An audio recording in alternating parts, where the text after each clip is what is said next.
Hello and welcome to your sip from the glass of electric car chilled white wine, brought to you from the gang at electrifying.com. You can really see where my mind's at today, can't you, Tom? It's warm. It It's is warm. warm today. So if you're catching up in February, this is going to sound quite weird, but today is unseasonably warm. So this week we're going to be talking about the Heart of Joy, a GTI, and the Micra Renault 5 mashup. We'll also be, of course, answering your questions, dipping into our post bag to find out what you've had to say over the past week. Welcome to the Kilowatt Half Hour. I'm Ginny. And I'm Tom. So, Tom, have you got a nice segue for me if I asked you what we've been driving? I have, well. The warm weather is great news for us electric car drivers, of course, because it means much longer range.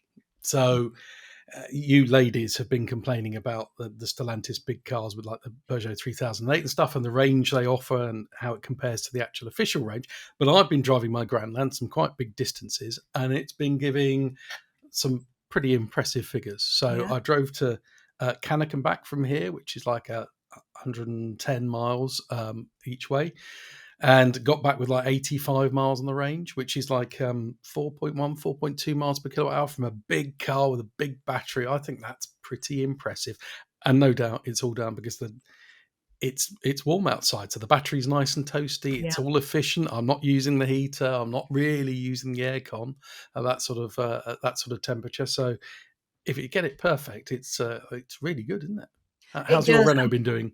A Renault, again, as we know, we've in colder weather, we have seen Renaults generally dip off a bit in terms of efficiency. I'm getting 4.1 miles per kilowatt hour out of the Renault at the moment, Mm. which is, Well, it's fantastic. kind of interesting that the Renault, which is a tiny little small car, is getting the same as my Grandland, which is obviously a big whopper It car. is. It is, and I've got Did another one. Go on, yeah, sorry. didn't you have a BMW iX, which is obviously like the polar opposite of the Renault? How did Yeah. that do? Well, that I see. Yeah, the BMW iX has been revised, so it's got a bit more power now. I think it's shaved a bit of time off its 0 to 60. And I had the mid range. I think it is the iX Xdrive 45. No, that's not. That's the smaller battery, so it's not the mid range. Mm, And that's 375 miles we should have been getting out of that. And that, as you say, it's a big old car. That. mm, It's got a really big boost over the outgoing xDrive 40, which I think it's about 110 miles range boost. And driving that on a combination of motorway and also local roads, I've been getting, again, 4.1 miles per kilowatt hour out of it, which mm, is really, I think, really impressive, really close to very, very close to the claim range, which you mm, just can't complain about that. But I think we've often found BMWs to be pretty efficient. I mean, we have that efficiency award that we've given out from time to time. And mm. I know the BMW i4, I think, was the first recipient of that, wasn't it? And do you remember that BMW when they started doing diesels and even some petrol cars, and it was all CO2 based because of Mm. benefit in kind taxation? All the other manufacturers are like, how have they done that? Because they Mm. used to beat everyone else. And I suppose if you've got a car like a BMW iX, which costs a lot of money, Yeah, you can put the technology into things like motors and batteries into making it more sophisticated. Whereas yeah, on something like a Renault 5, it's all about cost. And therefore, you can't have such sophisticated chemistry in the battery or the motors being so efficient. So you have to have that trade off. But it's yeah. interesting, isn't it? You wouldn't get that on you imagine a BMW X5 versus a small car like a Corsa with petrol engines. It's never going to be the same efficiency, is it? No, no, it's a really good observation. That we'd love to know what you guys are getting actually in terms of efficiency. What's what kind of journeys have you been doing that have really impressed you with your electric car? Now we've got this lovely, sunnier, warmer weather. Yeah, it is quite astonishing the difference it makes. It really is. So yeah, let us know in the comments below. You can also email us podcast@electrifying.com. So yeah, are you enjoying driving the Grandland other than the fact that it's I efficient? do. I think Nicola had a problem with the brakes on it because she said it kind of went, which I get, but they seem to have made it a lot better, probably with a software Mhm. update. There are a couple of little niggles with it. The software on it, it did an update. It said, "Do you want to update?" And I thought, "Oh, good, I'm going to get an extra 20 miles of range or something." But what it did was just wiped all my settings. So Oh, it went back to kind of a weird factory setting where even the boot, it's got an electric boot operation thing. It didn't have that anymore. So it just opened it. Then you had to go like, you're forcing it. And it was like, well, why would you do that? So I had to go back in and turn all that. And it occasionally dumps CarPlay for no reason, then won't link back to my phone, which is Okay. first world problem, but so the way back from Cannock, I had to listen to the radio. I Oh, mean, goodness. I know. I Old know. school. Do you know, I always listen to the radio. It I was love quite the radio. refreshing, actually. Oh, You learn things, honestly, don't you? Radio 4 in the car, I blooming love it, Yeah. which probably says a lot about my age, really. Anyway, yeah, I mean, I'm still running the Renault 5. I just enjoy it more and more, that car. There's a few Mm, little niggles, which I've talked about before, but generally, now I'm getting really good range on it as well. mm, It's just such a joyous car, and I mm, can't think of a car that has made as many people from different walks of life stop and ask me about it. So I have this friend of a friend, Gareth, who's a absolutely loathes electric cars. He loathes them. He argues with me all the time about them when he sees me, mm, about how rubbish they are. I'm not able to convert him. Even he has begrudgingly said, "Does look really good, that Renault of yours, doesn't it?" So if I mm, was to go electric, it could it could tempt me mm. over, and I think I've seen a that's what few they want. around now as well, like, yeah, Yeah, on the road. that's Yeah. what Renault wanted to do with it. They wanted it Mm, to be a car that would win people over who perhaps mm, were, were petrol heads at heart. And it does. It looks great. Everybody likes it. It makes me smile when I get in it. It's good. mm, But yeah, the iX mm. did impress me as well, and I will update the review on that on the website. And we have a video coming out soon. A first look, a look around. A look around. What am I trying to say here, Tom? A review. A review video. Review, yes. Yeah, that Just would be a the one. review. It's the end of a long week, gang. Sorry. And it has been a busy week. So It has things we been. can talk about, things we can't talk about for a week or so. We've been Uh-huh. quite busy looking at some interesting things. But I guess the biggest story really has been that in some bizarre decision, certain people have managed to get an early drive of the Nissan Micra, of which our Vicky is one of them. So we've got a first look video of that Yep. up on the YouTube channel. So if you're listening Mm. on your podcast platform, head over to Electrifying's YouTube channel. If you're watching us, hello, and make sure you check that video out as well. So she's had a quick drive and she was impressed, wasn't she? Yeah, well, she was impressed in the same way that you would be if you were driving a Renault 5. I kind of hoped that, for people who don't know, that the new Micra is basically a Renault 5 with a different front and rear end and some other little changes here and there. Um, and I thought they might do what Stellantis have done, which is that an Alfa Romeo feels very different to a Vauxhall, even though they use the same basic components because they've made the Alfa Romeo feel sportier. Yeah. Um, How, I thought that, the e-tron Taycan. That's the yeah, perfect example of that, isn't it? It is the yeah, same car, but they yeah. feel completely different, those two cars. Yeah. Yeah, exactly. So I assumed or hoped that Nissan might say, well, the Renault 5 is quite a sporty car. Nissan could afford to be a little bit less sporty, a little softer over the bumps, maybe a little more squidgy, and therefore change the settings somehow. But they don't seem to have bothered. They've I just made it a Renault. don't think they've done that at all. I would go as far as say I strongly suspect that Nissan's engineers have had very little to do with that car, Hmm, and the product development people have had very, very little to do with it. I would. hmm. I don't think I would be far off the mark if I said that. Do you, Tom? I suspect you wouldn't be. No, it's a Uh, shame though. I mean, I agree. It would have been nice, I think, if it had a bit more character. I mean, it's an early drive in a prototype on Millbrook mm, Proving Ground, which is not exactly, the best way to really get a feel for it, as Vicky says in the video. So we'll be driving it, I think, just towards the end of summer properly. But I mm, agree. Yeah, you kind of want it to feel just a bit. It mm. should be comfier and a bit softer than the Well, five. yeah, I think you've just got to have some way of differentiating them, because if you're choosing between those two cars, if you're not bothered about the looks of one or the other, or there's not a Nissan dealer down the end of your road and the Renault dealer's 50 miles away, then how are you going to choose between them? And it's like, oh well, I might have the Nissan, it's a little bit softer, or I might have the Renault, it's a little bit sportier. Otherwise, it's just going to come down to which one's cheaper. And as a business, that's not what you want. You want something to differentiate it other than price. Yeah, definitely agreed with that. However, we will be seeing some new interesting things coming through from Nissan in the very near future, which I think will perhaps differentiate a bit more. So if you aren't already, do subscribe to the YouTube channel and make sure you keep an eye over at electrifying.com. Tom, can I? The other Nissan video which is coming, well, sort of Nissan video which I've just watched is Nikki driving that Silence. Oh, I haven't had a chance to watch that yet. Is it good? It's really good. It's a really nice video actually, but it's an interesting car, and she's saying at the end, I don't want to spoil it, but this is the perfect car if everybody else in the car world was driving one of these, but they're not. And therefore it has its drawbacks. Yeah, I've driven. It's very confusing this, because I drove this car a year ago in the UK, when at that point they were being imported into the UK, not by Nissan, by another company. And I spent a bit of time in one and I liked it. I drove it around. I was up in Manchester doing some filming and I drove it around the city streets, sort of in Didsbury, central Manchester, quite urban. And it was great. You know, you'd dip it in sideways into a parking space. But I do agree with what she said. It's when you get it onto main roads, onto busier roads, then you're a bit like, oh, okay, could everybody else please be in something like this? I don't really want the milk float and the lorry next to me. Yeah. Anyway, moving on. I got very excited this week when I saw the story that you've put up on the Citroen van. Tell us about the new seat. I know. I love a van. You know me, I love a van. Well, I love a van, and I love a Citroen too. It's a strange thing. It's the van based on the EC3.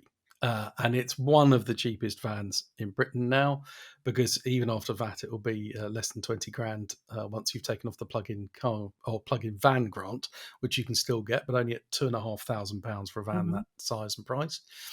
And they've basically taken the back seats out of an EC3, put in a little like mesh bulkhead so stop the pizzas hitting you on the head, and blacked out the windows in the back, and taken away the electric window switches because that's a legal requirement apparently. And as a result, it makes a reasonably sensible kind of delivery vehicle for urban areas and things. Bizarrely, it costs a few £100 more than the car, presumably because they've got to pay someone to do all that stuff to it once it arrives at the docks. But of course, the benefit is if you're a business, you can claim back the VAT and various other things. But yeah, it's a nice thing, isn't it? I liked it. I thought. I mean, obviously, I've only seen the pictures and read what you wrote about it. But the thing that struck me is if you're just like a couple or just someone of your own, you've got a big dog and you want something really, you just want to basically keep your dog really happy in the back. It's fantastic for that, because it's not hard for the dog to get into. No, yeah, but I suppose, well, I think it is, but I think that you'd have to think, oh, well, this is a cost-effective way of carrying my dog. You're not going to say, I'm going to pay someone £300 to throw my back seats out, because you could do that yourself for less. Is that what you're saying to me? Yeah, and buy a dog rack. It's practicalities. Oh, so other news, Peugeot. And this is quite fun. We have now seen the E208 GTI, 276 brake horsepower, which is more than the Alpine A290. Yeah, and more than the Cooper, John Cooper Works Mini as well. So yeah, so it uses the engine and gearbox and the clever differential at the front from the Alpha Junior and the what's the Abarth 600E, the more powerful one, which has got a strange name and lots of S's in it. I can't remember. I can't remember. Let us know in the comments below if you can fill in that senior blank that we've both got. we need Mike with his Italian speaking to tell us how to pronounce it as well. But basically, it's the same stuff as those two. So it's going to be quick, like less than 6 seconds to 60. And I looked this up. So the old 205 GTI, which they talk about a lot in the press release, and they refer to some of the styling bits on the 208, going back to that, like having red seat belts and a stripe on the seats, and the wheels are meant to look like the old 205 GTI 1.9 wheels as well. Nice. But I've lost my train of thought there. Where was I going? Retro. Retro. It's heritage. It's fast. Yes. That was it. The 0 to 60. So the old one, the old 205 GTI 1.6 did 0 to 60 9.1 seconds, and this is 5.7. And I thought, Well, that's really fast. And do you remember there was a 205 called the T16, which was a rally special that was, they only built in limited numbers to get the homologation that they had to do for the rules. So it was a mid-engined, turbocharged rally car. That I was don't slower remember than this it, but car. Don't you remember it? Oh, no, I such a don't. cool I thing. don't. Such a cool thing. So, Anyway, that was slower to 60 than this electric car. So but just shows where things have gone. just talking about slower to 60, that BMW iX that I had, 0 to Mm, 60, and that was 5.1 seconds. mm. So that's It's nuts, isn't it? faster than this. Yeah. It is really nuts, that, isn't it? Yeah. It looks good though. I think it looks nice. Looking forward to driving it because I haven't been massively impressed with the John Cooper Works Minis. I've got to say, I haven't Oh. enjoyed the ride on them as much. Just too. I mean, I know I like a car with quite Mm, a firm ride. mm, I enjoy that. You know, that's one of the things I quite like about the Renault 5 actually. But mm, it just doesn't. It seems too. It just seems too much. It's too aggressive. It's not what you want for me in a car like that. So that's what I'm mm, hoping is that they don't go down that out and out aggressive route. I mm. want it to feel peppy and sporty and fun, but I don't want to feel every single dint and bump on the road that I go over, ricocheting up my back. Yeah, Yeah, yeah. Sports cars don't have to be rock hard. That's they the thing, and don't, that really don't. I did think when I drove a Mini, which wasn't even a John Cooper Works, it was a just had the sports suspension John Cooper Works wheels, and I thought it was broken. That's how bad it was. Yeah, Um, it's not a bad car, I don't think. It's just not what I want in a car. And I think mm, you can get sportiness in a car, but I'd rather it feel supple.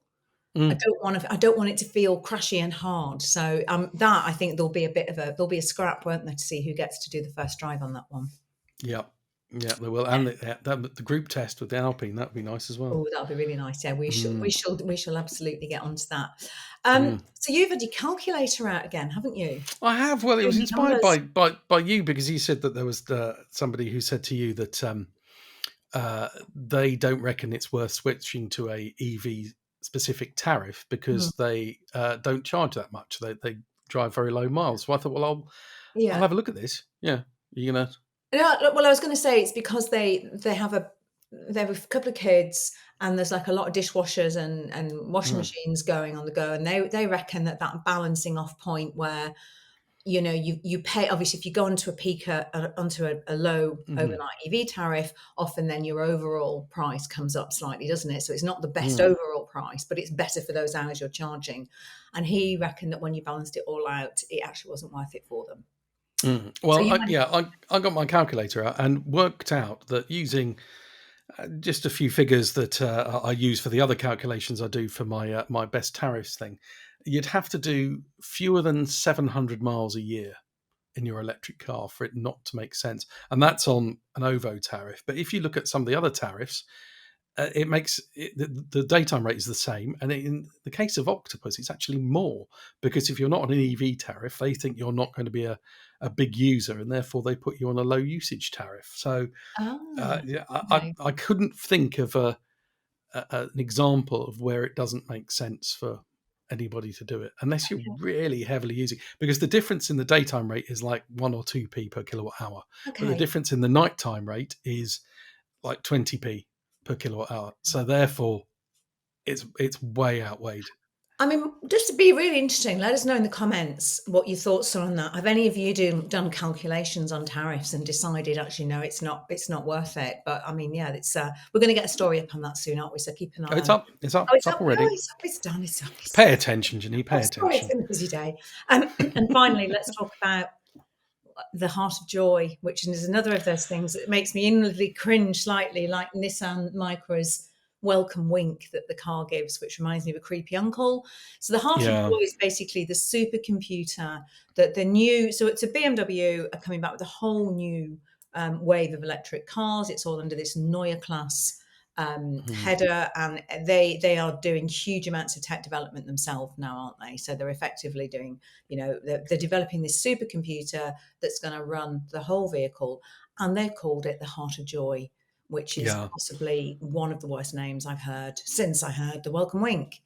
Yeah. Um, Yeah, It, but it we sounds like a kind of jammy Dodger or something, doesn't it? sounds It's worth pretty bad, but yeah. the car looks impressive. I think that the Mercedes CLA also has one of these central computer things. So it's obviously the way that everybody's going is to have this big computer, efficient, and they have to have it liquid cooled. That's how powerful it is. Running Wow. all the systems makes everything efficient, and hopefully has benefits for us all because it runs all the systems, the safety systems, the infotainment, everything else. Um, but yeah, the CLA and the new BMW things really do seem to have massive efficiency, Yeah. and I think they're going to be really good. You'd hope that the rivals are going to catch up somehow. Somehow, Mm. yeah, and I think if you look at what BMW's already managed to do with its EVs, which is make them very efficient, I think this is going to potentially be really exciting. Mm. So at this point, shall we take a quick moment to thank our partner for this Hmm. episode? Because this episode of the Kilowatt Half Hour is brought to you with the help of Anderson EV. If you're into design as much as you are electric cars, you will love their home chargers. Anderson's A2 and A3 aren't just functional, they're beautifully made with a choice of 200 colours and finishes, so they can blend in with your home or be made to match your car. No bulky boxes, just smart tech that looks great and works. And you can find them at anderson-ev.com. Now, Tom, have you got Right. bargain for me? Barnard's I have. bargain? I've got a would you rather Oh, here. I love a game of Would You Rather. Come on. So Tesla are chucking out some Model 3s at quite competitive rates. So this is a lease, 3-year term, 8,000 miles a year. It's a Model 3 rear-wheel drive, so the basic model, Mm-hmm. £329 a month. Mm-hmm. Or would you have a BYD Seal, so a 230 kilowatt design, 83 kilowatt hour. So again, the rear wheel drive car, but it is £11 a month, 340 £11 a month Mm. more, so £340 a month. Now, exactly the same terms. So the BYD's faster, slightly, has more range, although it's not quite as efficient. It charges faster, but of course, you don't have the Tesla Well, we network. we did a twin test on this, Nicola and I, about it must be 18 months ago now, and we had the first, I think it was the first BYD Seal in the UK, and we put it up against the Model 3, and we actually both preferred the Seal Mm, slightly. Model 3 is a great car. I don't love the fact the indicators have gone. I don't love the switch on the steering wheel mm, personally. I don't love the gear selector in the infotainment system. It mm, doesn't fill me with joy. It doesn't give me a heart of joy. Let's just mm, say. Um, and I guess the other thing I would say though is it depended on how many miles I'm doing. Because I mm, think if it was just the car, I'd probably go for the Seal because I just think it's a slightly nicer car to drive. I like the way it mm, looks, just enjoyed it more. If I was doing heavy mileage and doing a lot of driving and charging away from home, of course, you always drive away from home. What a silly thing to say. A lot of charging away from home. Then I'd still be tempted by the Model 3 because of the supercharging network. yeah, The network yeah, is so good still, so good. mm, I know there's a lot more of it unlocked. And somebody told me recently that actually they're now unlocked at Exeter down on the mm, M5, which is very exciting if that's true. If anybody else can confirm that the Tesla superchargers are now open to all at Exeter, because that's a brilliant flight gateway for everyone traveling down to sort of Cornwall and that area. So I don't know. I probably would go for the Seal, but if my use case was different, maybe the Model 3 might tempt me. What would you do? I think I'd probably have the BYD as well. I mean, I think partially it's just because it's a bit different. So Yeah, you look at a BYD Seal and you go, "Oh, it's a BYD Seal," and yeah, it is a nice car to drive. it is. And And I've started to see a few of I, them on the road. There's a couple near mm, me, and they look nice actually. But yeah, yeah, there's one on my dog walk which it's kind of not a duck egg green. It's kind of a farrow and ball Cotswold cottage front door green. You know, kind of. Yeah, it's interesting, and you think of all the lack of Tesla colours. It's yeah. BYD offering something a bit different. It's quite nice. It is. It's definitely my favourite car that BYD make. That car, I do Mm, like it a lot. Anyway, mm, talking about getting into electric cars, let's kick off with some welcome to the world of EV, shall we? And hmm we've had a lovely message in from Jeffers McJ, Hello. As a long-time listener, I wanted to share my first EV, my first Skoda, and my first week, and to say I love my Elrock. It's another Now, pound in the L Rock tin. I know that's Enyaq. It's Oh, Enyaq. yes, it is, isn't It is it? Oh, Enyaq. sorry. Oh, I'm allowed to mention Elrock. If you've just joined the podcast and you don't know what we're talking about, my default for recommending cars is often Skoda Enyaq because it's just a great all-rounder, and it's a car that I ran for a while and just really loved. It's got so bad that there is now a swear jar where I have to put a quid in every time I mention the word Enyaq. so So, that's £3. You've done oh, it but three not in times that now. way. You can't get me like that. I think I can. No, look, even Tux the dog is barking in the He background to is. agree with you. No, no, no, Tux is No, shouting. he's saying 333. There's £3. £3 he wants. He's saying, no, no, no, no. But what Jeffers did, which was brilliant, is a really detailed, this has been my first week. This is what's been great. This is what's not been great. You covered quite a bit of distance in it from memory.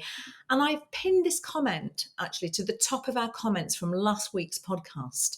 Because if you are thinking about getting an Elrock, we've got reviews. Of course, we've got videos here on the YouTube channel. But actually, I think it's really interesting to hear from people who have just parted with their own money and they've just bought one. So just head over there and have a look at that. We'll leave it up for a few weeks. We'll leave it pinned onto last week's podcast, the last episode. But yeah, and also if anyone else you picked up a new EV, you've got stuff to share on it, do let us know, and we'll find a way to make sure that we get that out to the audience because we'd love to know what they're like in the real world when you're spending a bit more time in them than we get to. Oh, well, here's another one.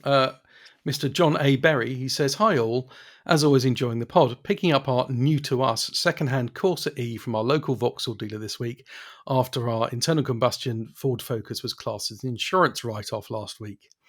It will generally be my wife's car and she never even gave a thought to driving electric, but after she took it for a test drive, she took no convincing. Even better for us was the free wall box and £500 worth of public charging credit as part of the Stellantis finance deal. We paid the maximum deposit to get the smallest credit needed for this. Now, that's interesting, but also in the news this week, you get club card points if you charge at Tesco now. Yeah. So the pod point thing, so that might make a difference to people who do lots of charging there. I mean, it's club card points aren't what they used to be, are they? You get like a pound for a point for every pound, but every little helps, as they say. And it wasn't an irritating thing, wasn't it? It's like everything you get at Tesco, you get points on, except the charging. Well, now you do get Now you get charging it. too. Good. Well, welcome again. Welcome, John. Let us know what you think of it when you spent a bit of time in it. And talking of Tesco, so I went to clean my car. From the car. What? Sorry, what? I went to clean my car. I do clean my Renault 5. Well, when you say you cleaned it, okay, I took it to the car wash at Tesco, at the local Tesco. Is that all right? Is that no? It's better than cleaning not a cleaning it car. at all, but only just. Okay, well, I bumped into lovely Gabriel there, who was so delightful. So we were both getting our cars cleaned in the car wash at the local Tesco. And Gabriel just said that he is a big fan of the podcast. He watches it with his partner. They watch on smart TVs that they're watching now. So hi, Gabriel. Give Gabriel a wave, Tom. Are we in high res? I hope it's not too big a telly. At home on his telly. Gabriel was saying he is just literally a few weeks ago. Welcome to the world of EVs with an EV3, a Kia EV3, which he'd bought after watching the videos and the reviews, and was saying how much they enjoy watching the Kilowatt Half Hour. So. Thank you for watching us. Hope you enjoy the car. Welcome to the world of electric. And if, like Gabriel, you watch the Kilowatt Half Hour on YouTube, do you know what? It would also be really good if you could go to Apple Podcasts or Spotify or wherever you get your podcast and follow us on there too, and leave a comment maybe, because we're now in the top 5% of podcasts globally, which we're a bit shocked about, but pleasantly so. We're trying to get bigger so we can make the podcast even better. All of that helps if we can grow the audience, and we would massively appreciate it because we do want to really invest in perhaps making sound and pictures a little bit better down the line. just Yeah, so we and don't. if Yeah. yeah, and I think if there's people are always asking me for podcast recommendations, and we swap them and send them to each other. So if you've got somebody who's got an electric car, recommend us so that we can grow our audience and Yeah. and get more of this stuff up there. Thank you. Or if they're EV curious as well, because we know lots of Mm, people listening to the podcast are just sort of trying to find out information and trying to figure out whether it's right to make the switch for them. So yes, that would be brilliant. Right, on with your mm. comments. Um, okay, let's have a look. Andrew Davidson, 1972. This was a message on YouTube. In October, I need to replace my current BMW i3 company car for something bigger. My wife and I are interested in the facelifted Genesis GV60, or perhaps even the new BMW iX3 Neue Class with its Tom Heart of. Heart of joy. Yeah. Can't get any clarity on when either will be available to order. Do you guys have any dates? I do, as a matter of fact. So we've got a very early drive of that car that you've just put up on the website, haven't you, Tom, this week? Yep. I am seeing the car actually over the summer ahead of it being revealed in September, in early September. Now, what BMW have a history of doing, and they will do this time, is once they show the car, they open the order books. In terms of if you did order in September, deliveries would be start, I would say, early-ish in 2026. So probably January, February 2026. So not that far off. Which would you go to? I mean, I know we don't know much about the iX3 yet. We've seen a Mm. concept, we've got that early drive. What would you reckon? Genesis GV60 or the iX3? Which would you go for? I think an iX3 will feel like a generation newer than the Genesis, Yeah, personally, yeah, and also it probably won't have crystal bits on it, which I wasn't a big fan of. I know, which Nicola loves. She loves Yes. crystal, rotating crystal. Okie doke, what else have we got?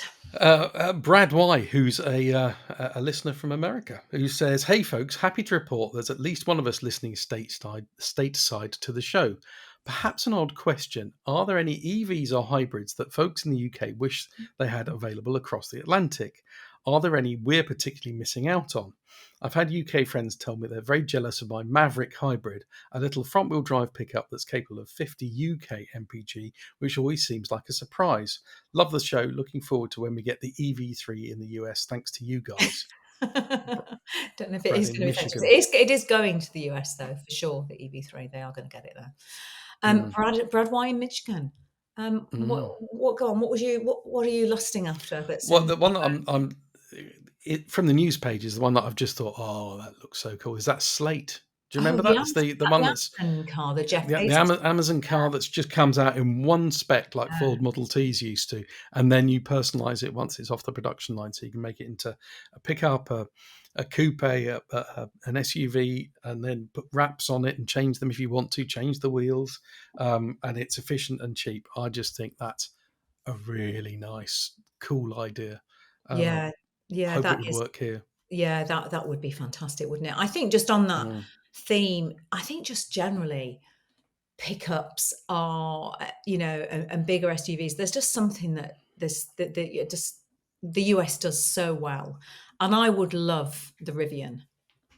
Yeah, mm, I just absolutely love. I love both of them. I love the look of the new smaller one that's coming out. I think they are fantastic looking cars. For a long, long time, Rivian has been teasing us with saying, "Yes, you will get them in Europe, and yes, you will get them in the UK," and it's not materializing.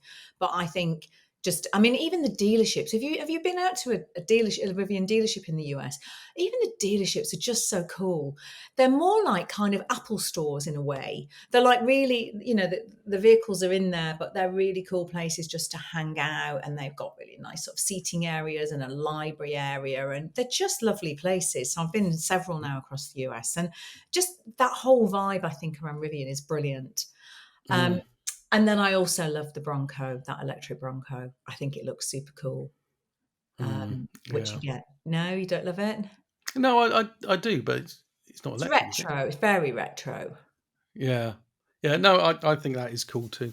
It is. Um, But I think the interesting thing is that what Brad was saying there is, are there any that we're particularly missing out on? So any that he's missing out on over there in Michigan in the US? And I think what we get a lot of comments on YouTube, on the videos, is that it's smaller cars. because it is the land of the big pickup, isn't it? It is the land of the bigger car. And so often we'll have smaller, more affordable EVs, like the Insta, for example. And I know that we get comments and messages from people in the US saying, why can't we have that here? We want smaller cars. So I think that's probably something that is missing. Those smaller electric vehicles are missing out there. There's certain brands. I think Cooper is going out there, isn't it? So they're going to get some, Yeah, it is. like a Born and some other new ones that are coming out. So Tavascan probably. So that'd be interesting. In fact, so let's throw this out to the rest of the listeners, shall we? Let us know, wherever you are in the world, what cars you would like to have that you can't get. So it doesn't matter whether you're in the US, you like European cars, or in Australia, or what would you like here in the UK from the US? Let us know in the comments below, or you can email us podcast@electrifying.com. Oh, on that, do you know, I've got a nice little story that I saw this week. Mm-hmm. Polestar has just gone on sale in France. Okay. Now, do you know why Polestar wasn't on sale in France? I have no idea. Well, they were being sued by Citroën, who said that the Polestar logo was too similar to their logo. Oh. So it's like, I mean, if you look at it, if you priced it off and then put it that way, it is. But there was a big legal battle, so they couldn't sell them there. Oh, and that's now presumably all sorted out. Presumably some money has changed hands and some lawyers have got rich, yeah. There we go, there we go. Okay, let's go on to another question. David Chugg, I think. Oh, yes. Should I do this one? Yeah, you do that one. Yeah. Okay. So we've got some tricky car choice problems we'd like your help with. I'm a wheelchair user. My wife is a veggie, and we have a small dog. That sounds like the start of a really good joke, doesn't it? I'm trying to get a shortlist together of used options that have got enough space for us, are not boring, and which avoid leather seats. Perfect. When I'm travelling alone, I dismantle my wheelchair, put the frame and cushion on the passenger seat and the wheels behind the back seats. When we have family outings, the wheelchair goes in the back and the dog on the back seat dog bed. Looking at cars in the mid-20s, £20,000 that is, happy to consider anything up to 40,000 miles on the clock. So please give me your roomy, sporty, veggie suggestions. A usual flattery to end. Love the podcast, watch all the videos and often comment. Dave from Hebden Bridge. I was in Hebden Bridge a couple of weeks ago. Oh, Dave. Oh, I was there filming an episode of Escape to the Country, which is coming to your channels, your BBC and other channels sometime next year, I think. Anyway, back to cars. And Dave says, P.S. no Renaults with too many stalks, please. Not great when combined with hand controls. It's actually, do you know, that's the thing I haven't thought about before. I moan a lot about the stalks in Renaults. It's one of the only things that I don't love about the Renault 5 is they're just too many, and the gear selector is a bit fiddly. But actually, there's a really practical thing there that if you're adding hand controls on as well, I can imagine that would be an absolute nightmare. Anyway, Tom, what have we got for Dave? Well, the roomy sports. Yeah. The veggie bit is a bit tricky because I've looked into this in the past and asked some car manufacturers, and they just go, we can't guarantee it.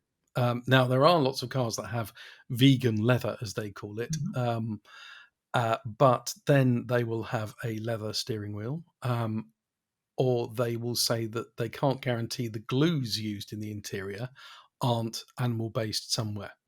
So it's really tricky. And there aren't that many who will actually say, yes, we guarantee our interiors are completely vegan. But I think the best ones you can get are ones that don't have leather seats and don't have a leather steering wheel. So they have a sort of imitation leather there, or a cloth, which would be even better, I think. Cloths are much nicer these days. Polestar 2, I know that talks about, you can get it with a leather interior, but you can also get it with a vegan upholstery. I know that. What else? Yeah. I was having a think, and I was looking at the Kia e-Niro. Again, from memory, there's a higher grade of the e-Niro where you can get vegan leather on, and then on some of the lower options, it's upholstery, so that would work, and that would be a really good practical car as well. And it's not boring. I like the Niro.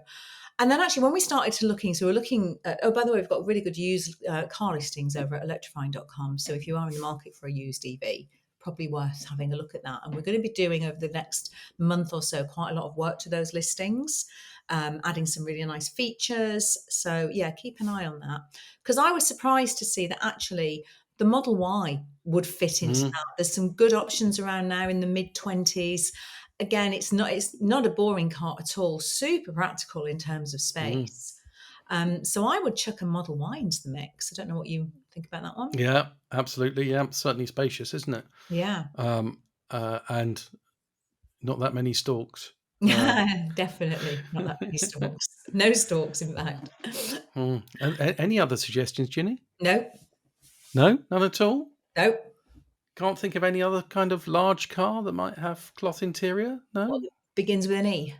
might begin with an E. No, I'm not I'm saying it. trying to get the Christmas party fun up here. Come on, say Nope, it, nope. say it. You have to say it. Come What on, would you say it. recommend, Tom, as a fourth option? Skoda Enyaq. Yes. Does that mean I take £1 out of the pot? Yes. But it's a great option, isn't it? Mm, Really good option for him. Okay. mm, Um, Dave from Hebden Bridge, let us know how you go on with any of those. But so Polestar 2, Nero, Model Y, Enyaq. If any of you have any added suggestions to put forward for Dave, let us know in the comments below, of course, or you can drop us an email, podcast@electrifying.com. So last week there was a question about a small car for Tim's daughter. And mm-hmm. Brendan McHale has been in touch saying, enjoy this week's podcast, thought-provoking as always. Read Tim's daughter and the Dacia Spring VW E-Up or A-Up Renault Zoe options. Chucking into the mix, we recently brought the Leapmotor's TO3, which we found a better option than the Spring. Low mileage run around with the ability for longer trips. Not perfect, but we rate it. And you rate it as well, don't you, Tom? I think it's a great car, efficient, small, affordable, etc. But the one thing I will say about that and the Dacia Spring for young drivers is watch your insurance. Get an insurance quote first, because you think small, slow cars like that are going to be competitive, and they're actually, both of those are in insurance group 25.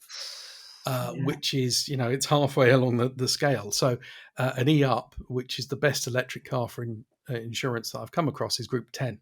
So that's going to be affordable even for somebody who's 18, 19. But 25, I think you're going to have to get a quote and hope for the best. Yeah, absolutely. Okay, another comment in we had on the subject of Elon from Mike Jory. Hi, Electrifying team. Just to follow up your question, re non-Teslas using the supercharging network. Although I'm not a fan of Elon at all, I've had to compromise very obviously shallow principles, as it's a complete no-brainer to use them if you're on long journeys. I live in North Yorkshire. I've been to London twice and Penzance 3 times in the last year. The best thing to do is use the Tesla app, and if you pay for membership either monthly or annually, you get the same rate as Tesla owners. I didn't know that. I've got a Volvo EX30 with the charger on the Tesla side, so no double space needed. It's simple. I've never encountered any issues with the chargers. At the moment, they seem really competitive on prices.